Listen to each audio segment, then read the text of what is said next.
So welcome everyone. I'm You Larry, want to talk to me about snacks, Mark?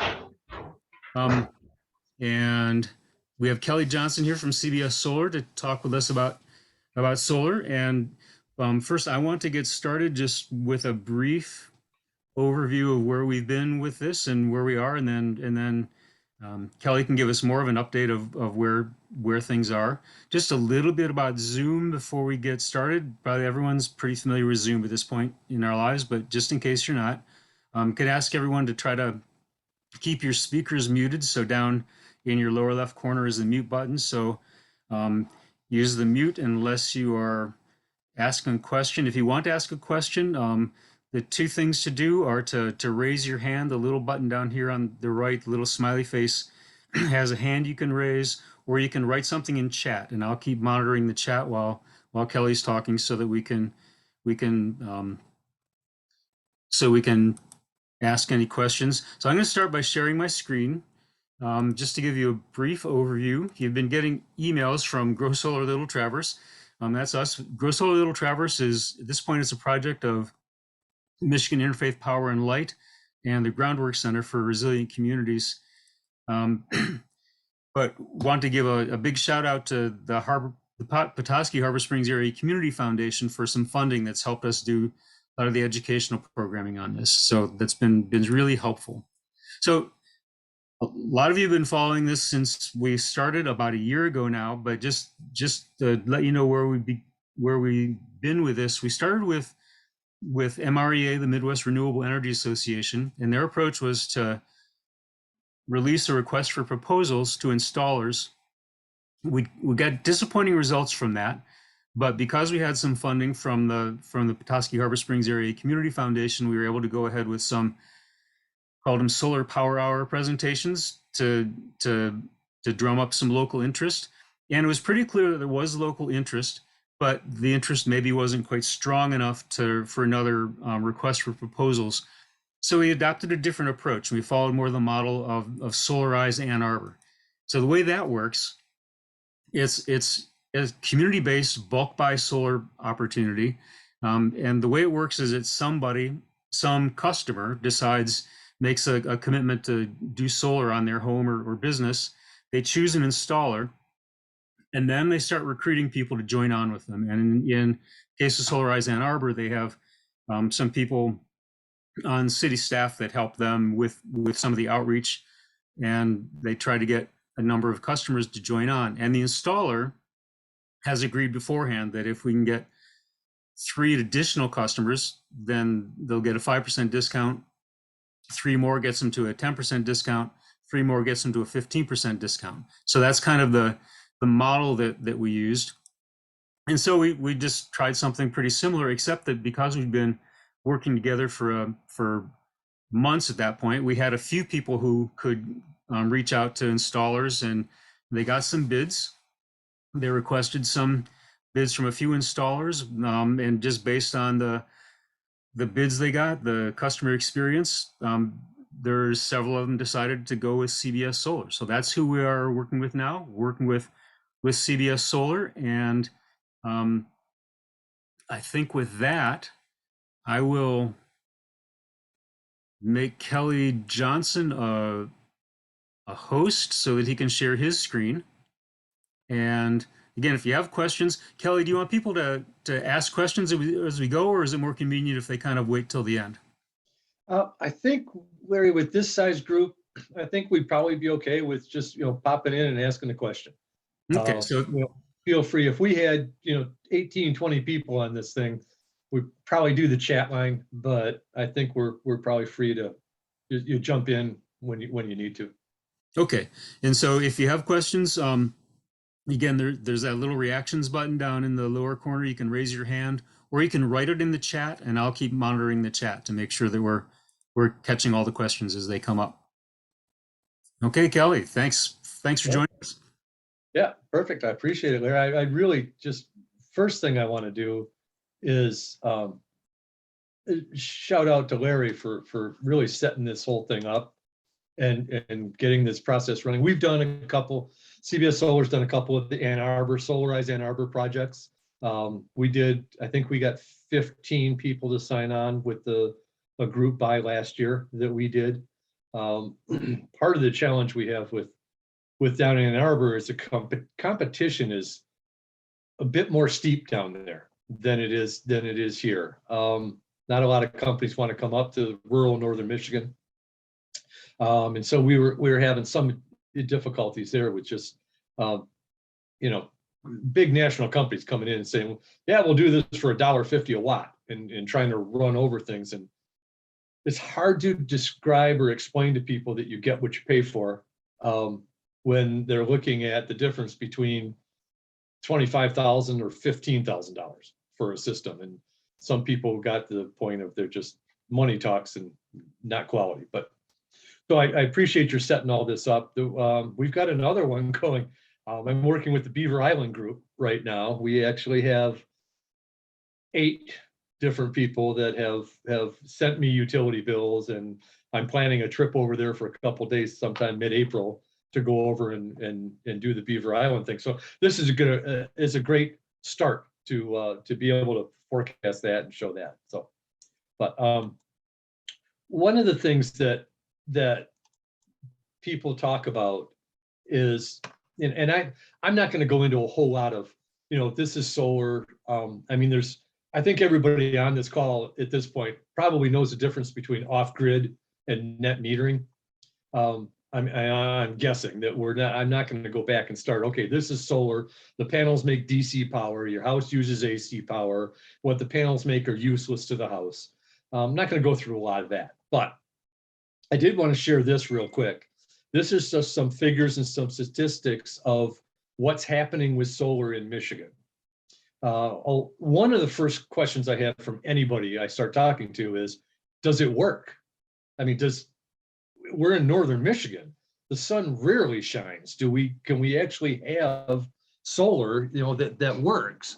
And this slide will show you a little bit about what we've done. In total, we have almost 600 megawatts worth of solar installed in Michigan. A fifth of a whole big portion of that was in 2020. Challenging in that we're the 26th rank out of everybody out of the states in the country. We have about 3,300 people working in solar in 2020.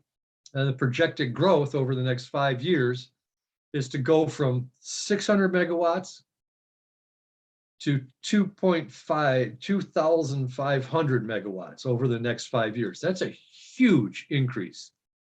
And a lot of that's coming from the residential sector. If we look at, just straight up numbers in Michigan, there's 185 solar companies in Michigan. 65 manufacturers. CBS Solar is a panel manufacturer. We're not currently making our own panels right now. And the only reason for that is scale of economy. We can actually buy the panels on the open market cheaper than we can make them. The second that tariffs kick in or prices go up, we'll go back to making them in Kopemish where we operate. Trust me, we love saying we're a panel manufacturer in northern Michigan, but if we can buy them on the open market for less, we can pass that savings down to our customers, and that's a good thing.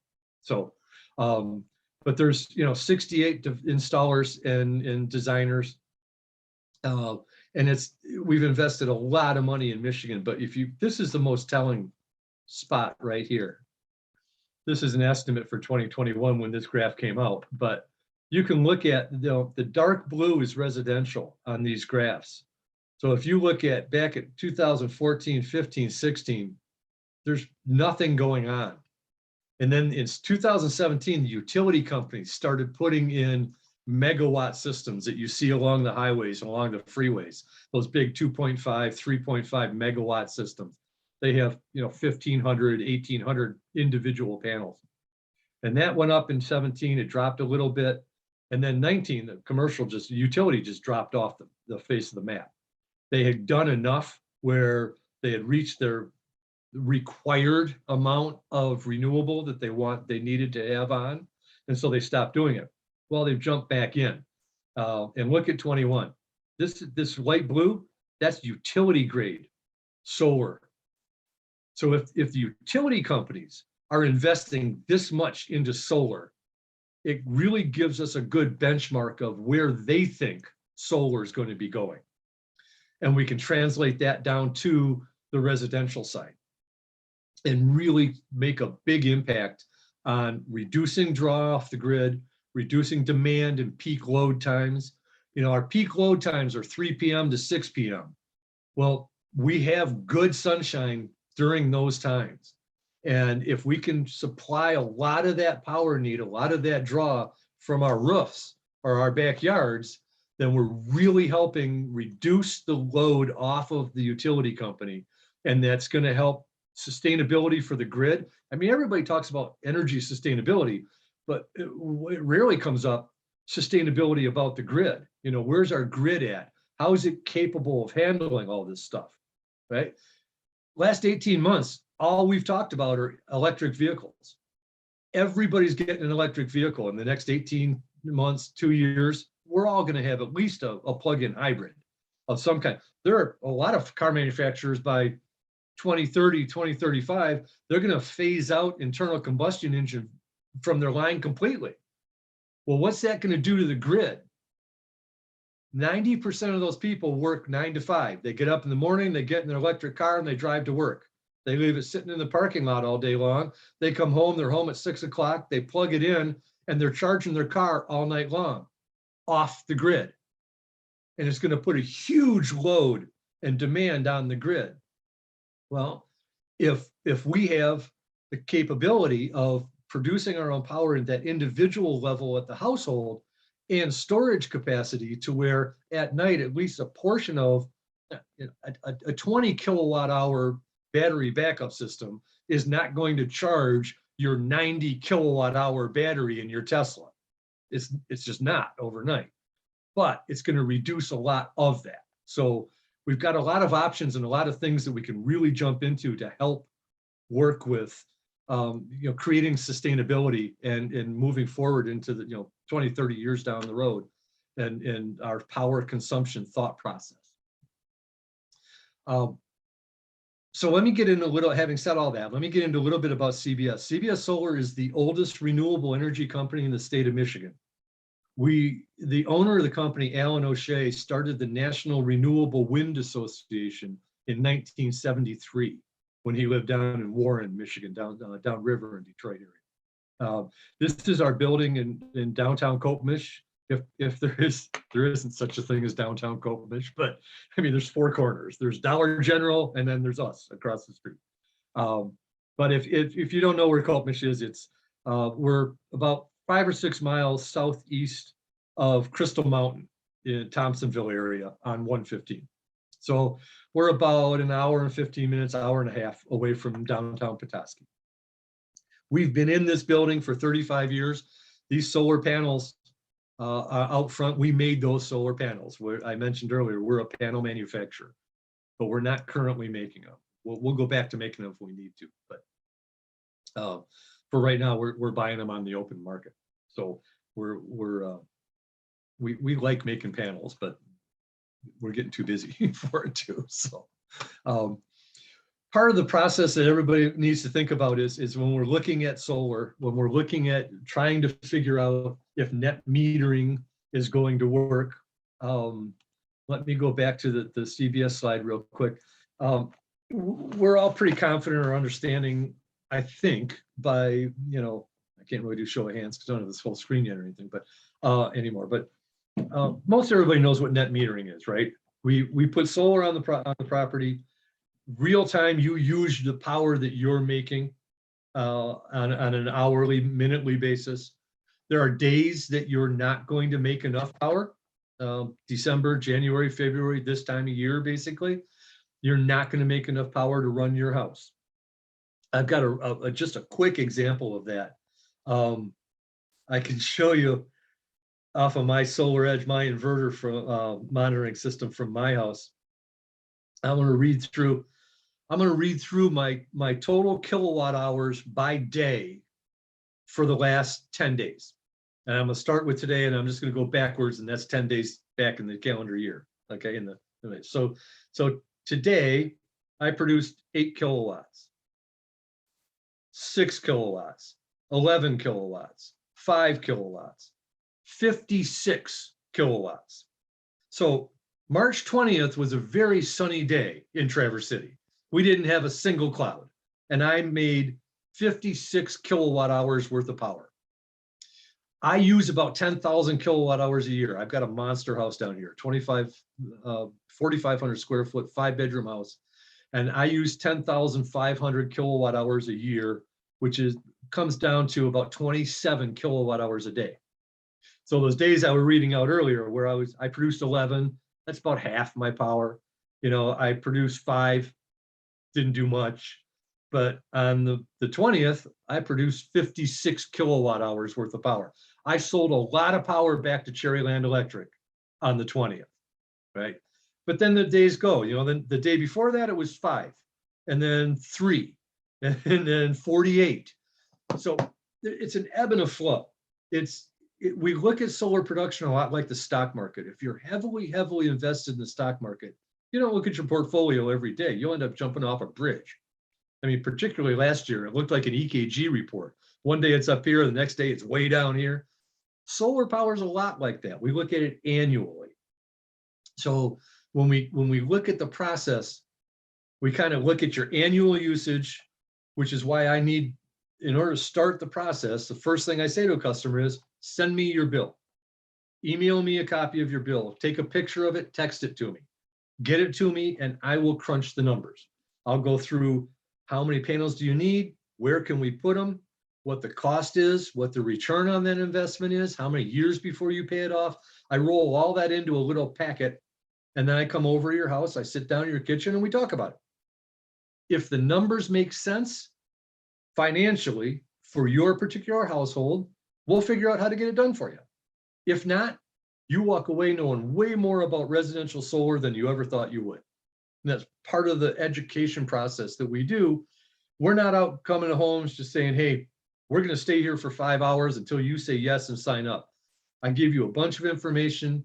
I leave. You can talk to your CPA, everybody in your family, see if it's a good idea. If it makes sense, we'll get it done for you. Okay. The whole process behind net metering takes, in this diagram here is a good flow chart of how it works. Right now, we're not even in the site planning process yet. Right now, we're right here. We're talking about the concept of solar. Send me your bill.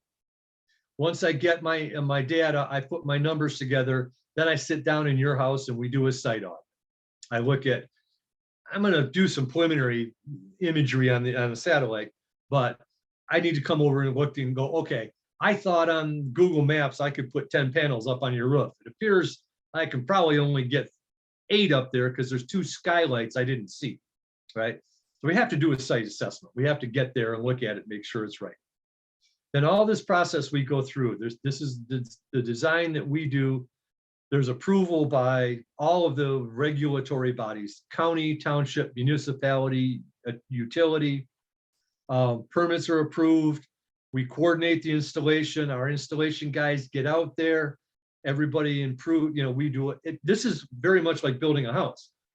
When we come out to your house, if it's a roof mount or a ground mount, doesn't matter. We put the racking in, and then we call the county and say, come and inspect our initial rough-in.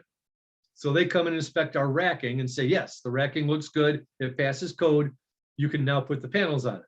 Then we come back, we do the installation on the panels, we get a final approval.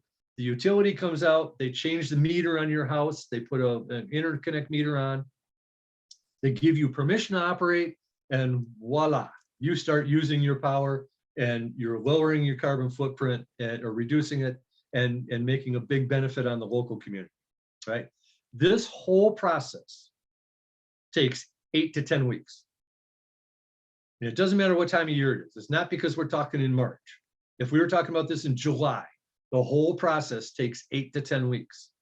And I bring that up because it helps bring up a little bit of a sense of urgency in that The sooner you make a decision to say, yes, we want to jump on and put solar on our residential property, the faster we can get it up and the sooner you can start taking advantage of those good power months.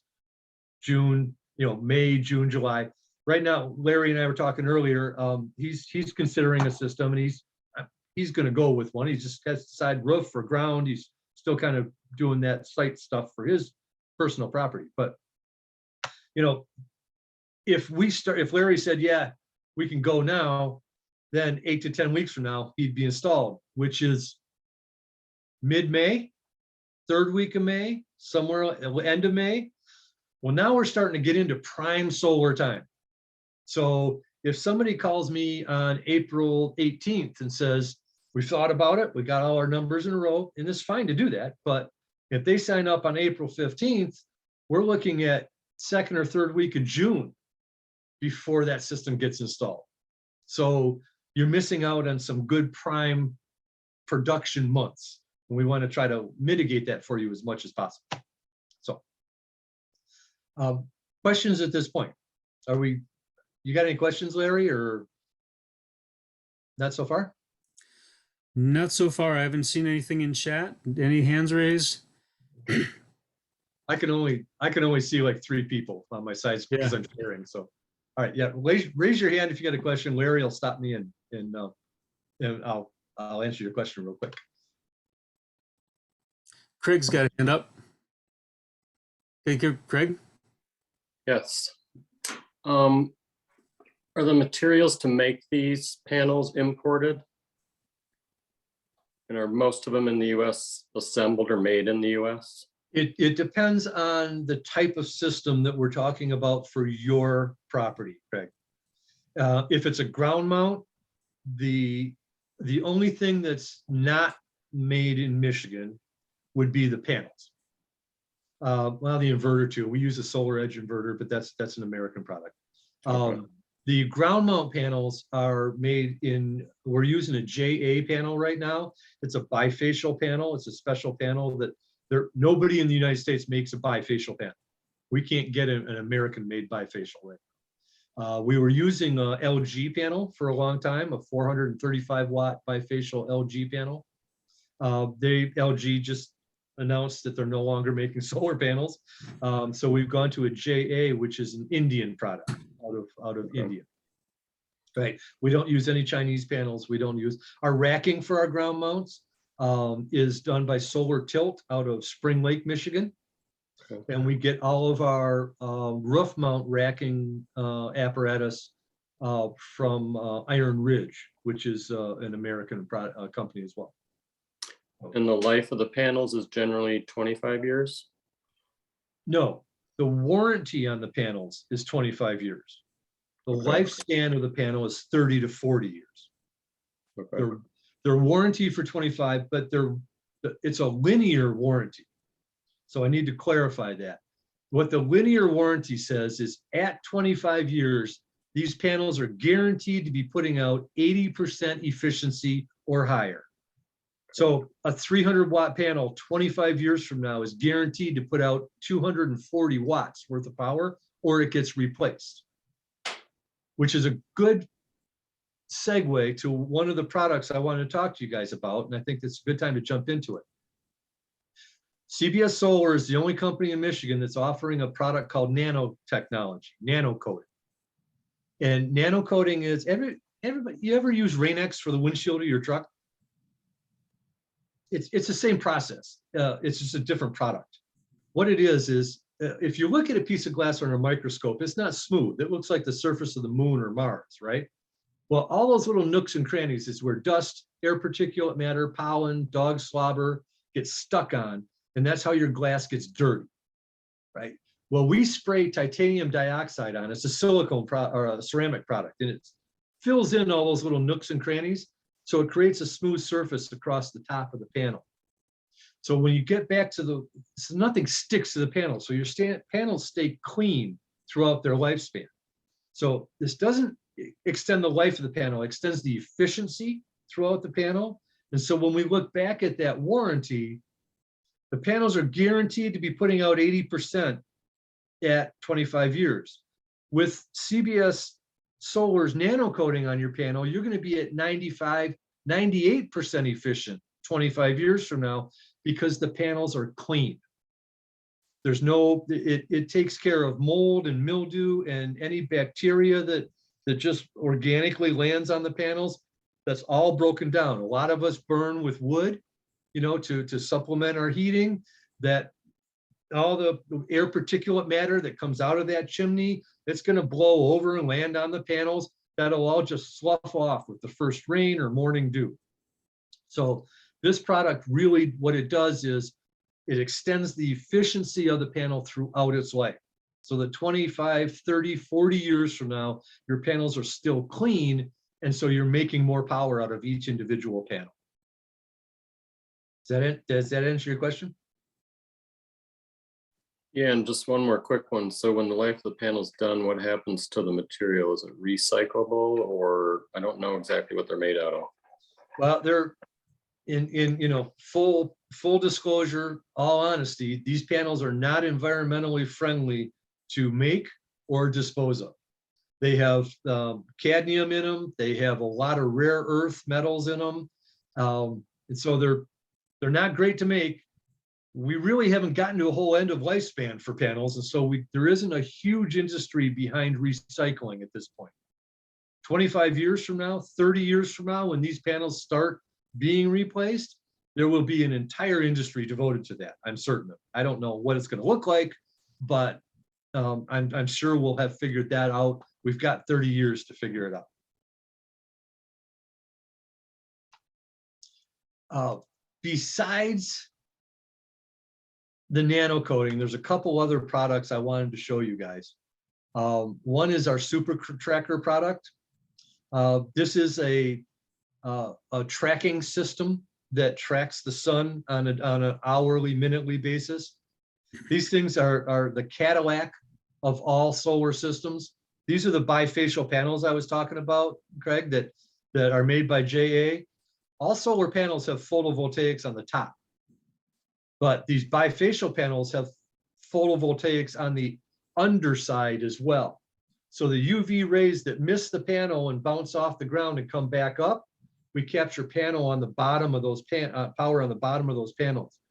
So a 535 watt panel with the bifacial nature is going to produce 650 watts worth of power. The nice thing is I'd referenced earlier that the utility company won't allow you to operate a system that produces more than you've consumed in the last 12 months. And that's why I need the bill. Give me your bill and I can do the numbers and go, okay, you used 8,556 kilowatt hours. I can't produce more than that. Well, with these bifacial panels, they're only rated on the top. So when I send an application into the utility company, I'm going to tell them there's 4 535 watt panels. And those panels are 535 watts. And get to my calculator. 535 times 4. So that's a 2.14 kilowatt system. And that's going to produce about 2,500, 3,000 kilowatt hours. But the utility company is looking down here and seeing what a normal ground mount is going to produce. So we can actually get away with producing a little bit more power than the utility company actually knows we're doing because of the bifacial nature on the underside. We still have to get really close. We can't play that margin very hard, but these are great. These things produce a ton of power, and these super trackers are absolutely great. They're great for off-grids people. You got a cabin up in the UP. We have a DIY, we have a do-it-yourself install kit that you can come into our office. It's in a box, and we put it on a trailer, and you can drive it up to your cabin in UP and have your local electrician meet you there, and you can install it yourself. And it's one of these that's going to produce 3,000 kilowatt hours a year for your cabin up in the UP. So it's kind of a niche product. Not everybody can use it. They get kind of expensive. So stacking 3 or 4 of them together like this, we don't do a lot of that, but 1 or 2 at a time, they work really well. And then we also talked about our our ground mounts, because there's the roof mount or ground mount. Our ground mounts are from Solar Tilt, which is a Spring Lake company out of Spring Lake, Michigan. All Michigan aluminum, all Michigan steel in the design of these things. And I wanted to reference the schematic down here. It's let me see if I can turn it all the way around. There we go. Everybody know what a caisson is? A caisson's when you're building houses or structures of some kind, you need footers, and we use concrete footers for stability, right? A caisson's a big cardboard tube that we pour concrete into when we're making footers. Well, the caisson we use is a 24-inch caisson. I'm 6'1", 220 pounds. I can sit inside one of these cardboard tubes. You could put it over my head. I'd fit on the inside. It's huge. It's a monstrous thing. And we go 5 feet 8 inches into the ground with these. Our ground mounts are wind rated at 195 mile-an-hour wind rating. If you have damage to your ground mount array, that's not your concern. Your concern is, where did my garage go? It's that type of wind event, right? It's literally a tornado. But this is an adjustable rack. Each one of these stanchions has 4 lock bolts on it, and we leave, like right here on the array, we leave a boat winch, basically a trailer winch, and an inclinometer right next to it. And 4 times a year, my office sends out an email. Vicki will send out an email saying, "Hey guys, it's springtime. Larry, time to move your panels to 42 degrees for optimal penetration of UV rays." So Larry would come out, he'd loosen 4 bolts, 4 bolts, 4 bolts, 4 bolts. He'd go over the winch, he'd go click, click, click, 42, and you go tighten up all 4 bolts again. It literally takes 10 minutes, seasonally, 4 times a year. And you get about 15% more power out of the same panels by just by being able to adjust them seasonally. We're one of the only companies that does a seasonal or a tilt rack between 15 and 65 degrees. The main reason, think about this. Right now, the sun's still fairly low on the horizon. It's creeping up every day, but it's still fairly low on the horizon. So you want to stand those panels more upright so the UV rays hit them at a good angle, right? Well, June, July, August, the sun's way up here at its zenith. So we want to lay those panels flat so the UV rays hit them at a good angle. One of the reasons, because of that, is one of the reasons why we like to do ground mounts if we can. Now, of the 7 people that have signed up for this program in the city of Petoskey, 2 of them have ground space that makes sense to put a ground mount in. The other 5 are all roof mounts. They don't have a lot of room. I have my system on my roof. And the main reason for that is I live in a subdivision in Traverse City. I don't have any ground. I've got 4,000 square feet of lawn to mow in my front yard, and that's it. So I had nowhere to put a ground. I had to use my roof. So if we can put them on the ground, that's a good thing, because you can adjust them. We can use the bifacial panels. And getting back to Craig's comment about, what are these things made of? If we're using a ground mount, we're using a 400 or 535 watt bifacial panel. If it's a roof mount, we're going to use a 345 watt panel made by Canadian Solar. They're assembled in Washington State. It's a Canadian company, but they're assembled in Washington State. So some companies will try to tell you, well, the Canadian Solar is an American panel. Yeah, sort of. It's a North American panel, but it's not technically an American panel. But on the roof, there's 345. On the ground, they're 535, and they're bifacial. I said all that to say this. If we did a roof mount, we might need 24 or 25 panels on your roof to supply the power you need. That same amount of power can be provided by 15 or 16 panels on the ground. So we can use less panels, which is better for the environment, because we're using less rare earth material and less individual sizes, and we can produce as much or more power than we need.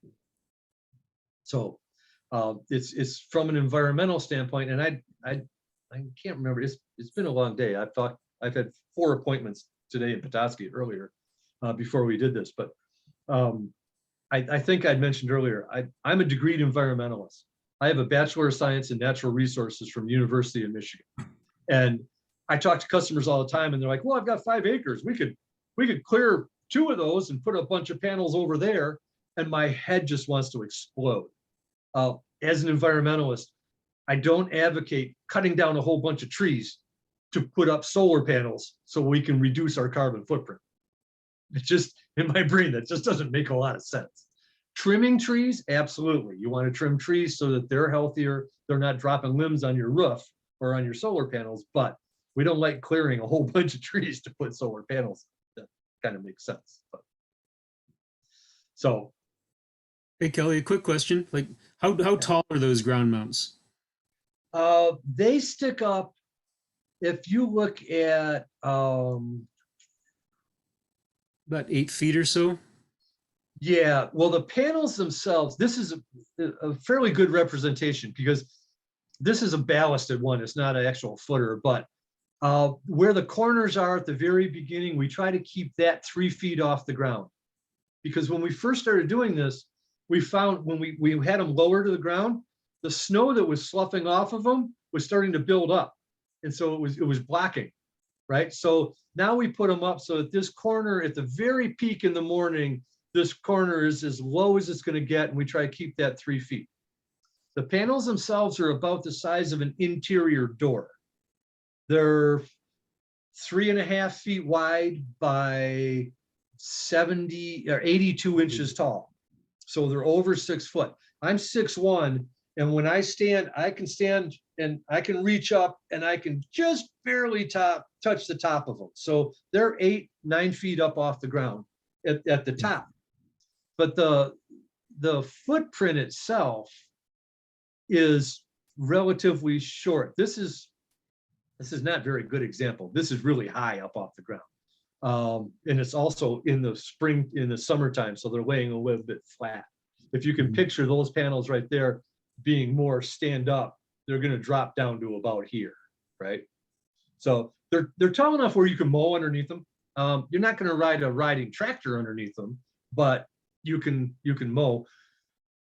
It depends on I hate to sound like an engineer because engineers are horrible to get answers out of. If you ask an engineer a question, the first thing he's going to say is, well, it depends. It depends. A sales guy, you ask a question, they go, yeah, we can do that. Right. But we have Holly Purcell's has a farm in the middle of the state down by Marion, free soil area. And it's a dairy farm. And we put 20 panels out on a ground mount in the middle of her dairy farm. And we intentionally move them up quite a bit higher. Theirs are up where a cow can walk underneath them and not hit them, because cows like to rub against things and chew on things. They don't chew on them, but they rub against things, and we didn't want that. So we put hers way up in the air. So the answer to that question, Larry, is it depends on the property. It depends on each individual home of where do you want your panels? What are you going to do around it? You know, are you going to be mowing? Do you have livestock? Do you have a bunch of kids that you don't want, getting bashed with them by running underneath them? We can put them up a little bit higher. Okay. Thanks. Other questions? Yeah, Greg. Distance from the meter, how significant is that as far as loss in the transmission or the? For most 99% of the application, it's not an issue. We want to be within 300 feet of the meter. When I do my proposals, I bid out the first 150 feet. I always include that in as part of the price. And this is how I relate it to my customers. We bid out the first 150 feet, right? The price is baked into the proposal. If it's 75 feet, the proposal's a proposal. If it's 172 feet, we don't charge more for trenching. It's part of the proposal. If it's 280 feet, we'll probably charge a little bit more once we figure out where we're doing it. You know, it's just man hours guy behind the trenching machine, right? Now, everything is subjective in solar. I have another customer south of Coltmish that he called me. He said, look, I have a horse farm. I fell off my horse 5 years ago, broke my neck. I don't use the pastures or the horse barn anymore. I want to put solar out in that horse pasture. Come on over and tell me what you can do. So I got his bill. I looked at it and I got there. And well, before I got there, I did satellite imagery, and his horse pasture was on the other side of a 10-acre lake that he owned on his property. And he wanted it over there. And I'm like, we can't do that. There's no way, right? And he said, when I got to his house, we're sitting talking, and he says, yeah, he goes, what you don't understand is when I was operating that horse barn and I had a dozen horses, I had a boring company come out and they bored a line underneath that pond and right up to my meter. He's got a 400 amp panel in the horse barn. He's got a 400 amp panel at his house, and he used 2-gauge aluminum wire, the size of your forearm. It's distribution line for the utility company size wire. So I don't know any of this. So I called my engineer and I'm like, Devin, can we do that?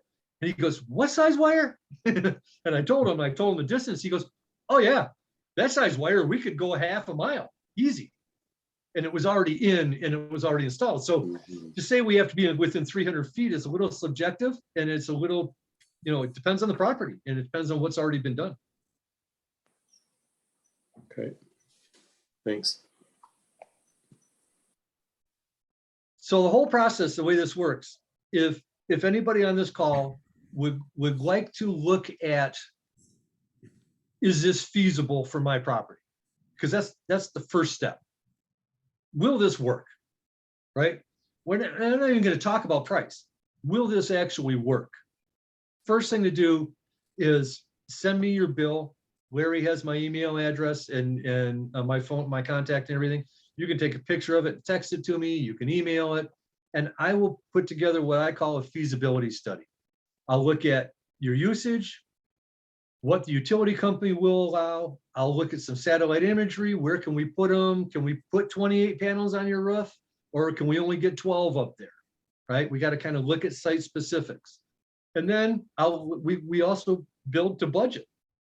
I mean, I sit down with customers all the time, and you know, farmers use the most power of anybody in the whole world, right? Farmers, they have grain dryers, they have they have trough heaters, they've got, you know, all sorts of stuff for their livestock, and so they use a ton of power. So I'll go through my whole presentation, and this is the panels, this is where we can put them, this is, and we get to the price, and I say, and it's only $85,000. And of course, the wife clutches her pearls, and the old man grabs his chest, and they're like, "Oh my God, 85 grand!" I'm like, "Yeah, that's 95% offset of what your utility usage is. What were you thinking? That's a little much, right?" And they're like, "Yeah, that's a little much." So we were thinking $45,000, something like that. Well, for that, we can put in this many panels. Maybe it's only 60% offset. It's not 100%. We can't get to 100%, but maybe it's only, you know, instead of 95, it's only 60. Still better than nothing. So each individual proposal and property is completely different. I mean, there's the same set of bases, but everybody needs to look. I need to look at usage, and send me your usage. I'll do the numbers, and then I'll set a time to come up, and we'll sit down in your kitchen, and I'll go through basically the packet and roll out everything, a lot of what we just talked about. That'll Kelly, be, so Scott's asking, how many months of utility bills do you want? Do you like the full year, or do you want more than that? one year. Okay. Yeah, and you don't necessarily have to send me 12 individual bills, because I know Petoskey doesn't put any rolling numbers on there. Great Lakes puts the last 12 months on a bar graph, and so does Consumers. But for Petoskey, they don't do that. So the easiest way to do it really with Petoskey, if you're with Petoskey Light and Power, is send me just a copy of a bill, and then I'll call Lillian over at the city, and she'll send me an email of a spreadsheet. She'll put your usage on a spreadsheet and shoot it to them. And then Okay. that way we've got accurate stuff. And for everyone else, I just put Kelly's contact information, his phone and email in the chat. So if you want to grab that, Oh, perfect. you can do that. Excuse me. Other questions?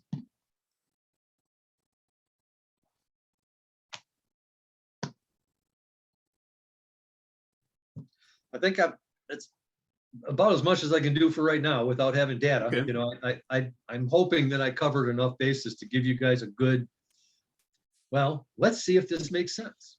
Yeah. That's kind I of have where a we're at. question. Oh, Hi, Kelly. Yeah. Batteries would be included in that deal, or is that separate from, you know, if we decide to get a battery? We could do it both ways. I will always bid out, when I come to your house with usage in my proposal, I'm going to have a proposal for battery backup as well. And we can look at it. Some people require battery backup, some people don't. What I found in Petoskey is you guys don't lose power very often. The Petoskey Light and Power is a really stable grid. One of the reasons is it's very small. It's not a huge grid, right? And so there's a lot of stability there. It's hard to justify battery backup sometimes, but it depends on your usage. Wilford, you might have something like you might have an oxygen machine or a CPAP or something like that that you need to have power for, that if the grid goes down during the night, you've got to have that piece of equipment working from a medical standpoint. If that's the case, cost is not an issue. We'll talk about putting battery in. We're Tesla certified, Tesla Powerwall certified installation and sales. We have a Sonnen battery, which is a Mercedes-Benz product. We can talk about battery. Just from the 7 people that have said yes with this program, and we've already got contracts and deposits and everything, none of them have opted with battery backup because they just don't need it. At my house in Traverse City, I'm at 3 Mile and Hammond in Traverse City. I'm with Cherryland Electric, and between their office in Grawn and my house, there's not a single piece of aerial electric wire. Everything's underground. In 15 years, I've lost power maybe 6 times. I can't justify $15,000 battery. I can't. It doesn't make any sense for me. I don't even own a generator. I don't need one, right? But Wilford, you might, or Liv might. You know, it just depends on your usage. But we'll talk about that. I'll bring all those numbers and everything and build them in. All right, thanks. Yep.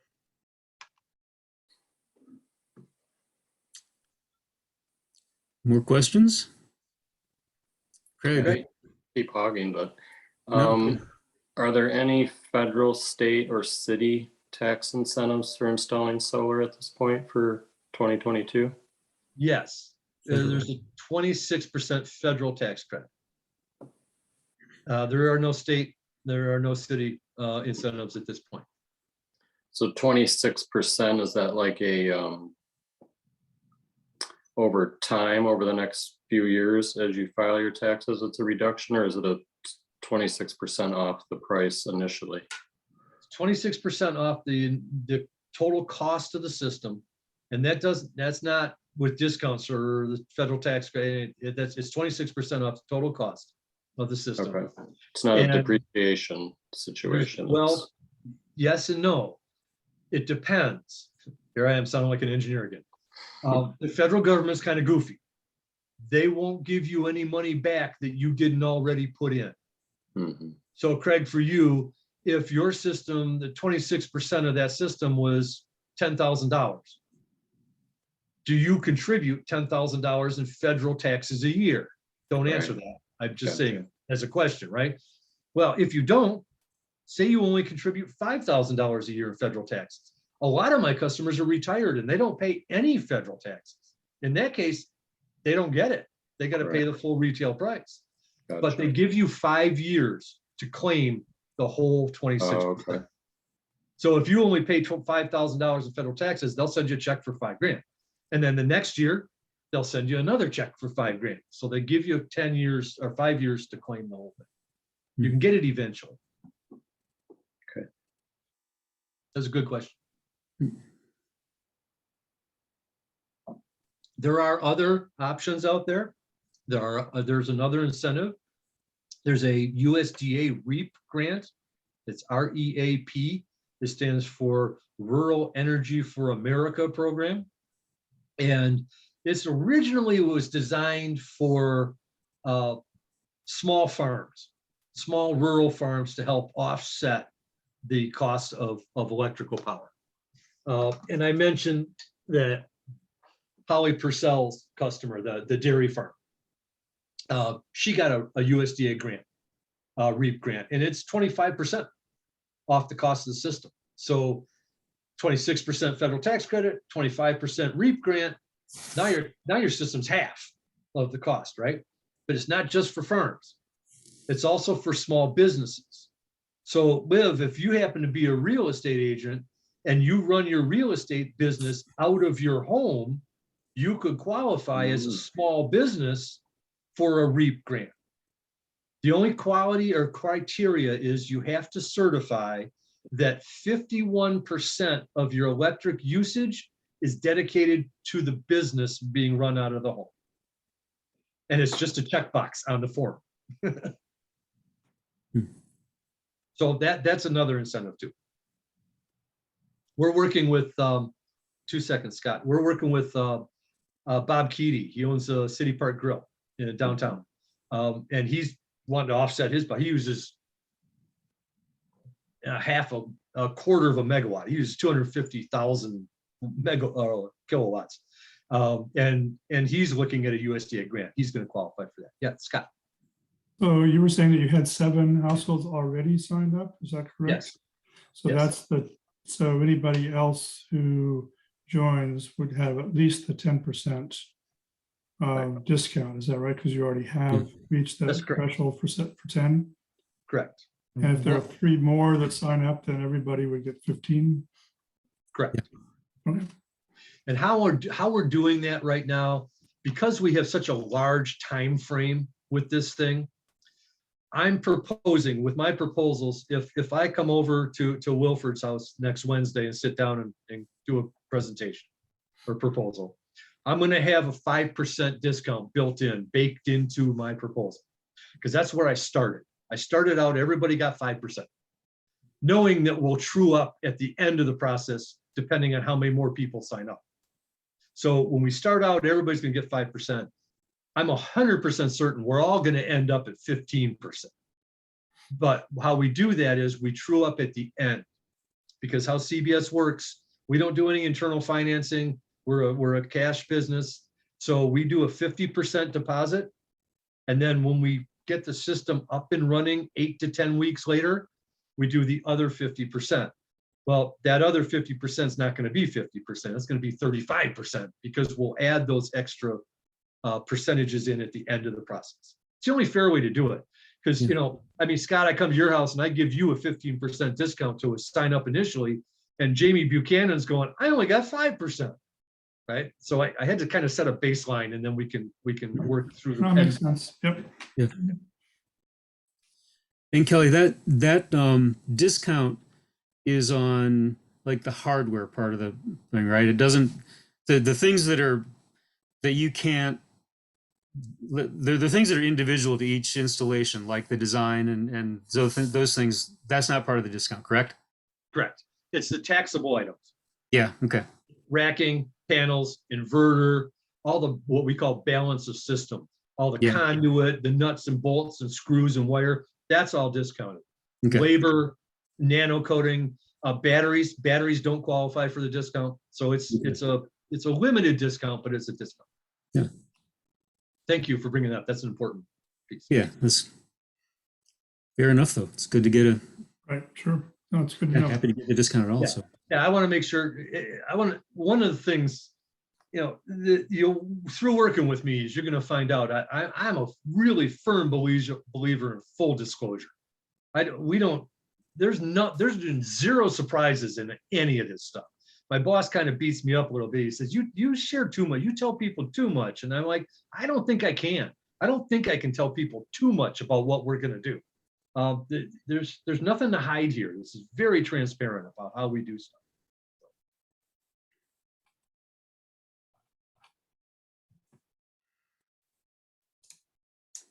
Well, folks are thinking about it. The sign up deadline is Earth Day, April 22nd. So if you want to sign on to get the discount, that's the deadline. So give Kelly a call.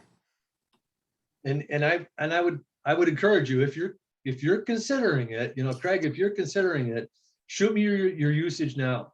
Let's get it looked Yeah, at. I will. The longer we wait to pull the trigger, right? And I'm not a used car salesman. It's not one of those, we got to do this right now. We got time.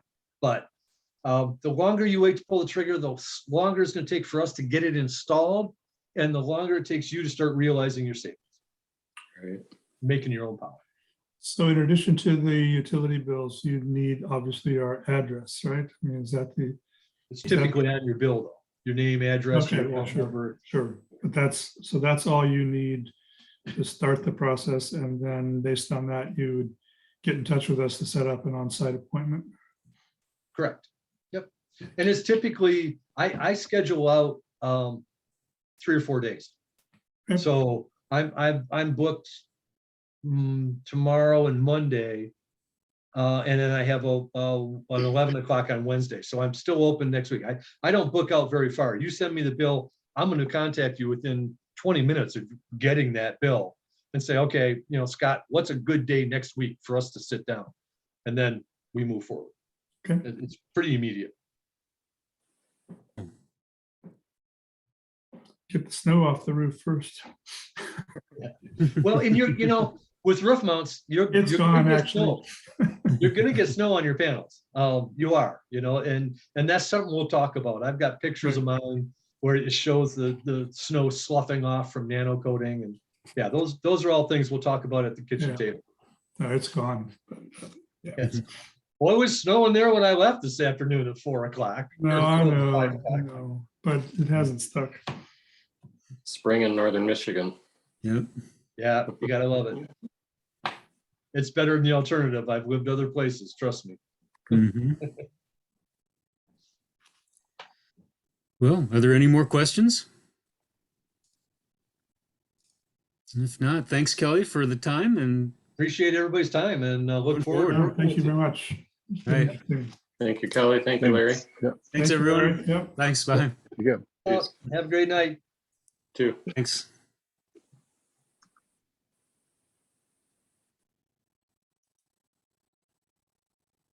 All right, thanks, Kelly. We'll be in Yeah. touch. Thanks. Yeah, be in touch. Let me know. Hopefully Thanks, we'll get more. This is fun. That was good. Thanks. You bet. Thanks. Oh, I'm still a moderator, so I'm going to close the meeting for all of Oh, us. yeah, okay, sounds good.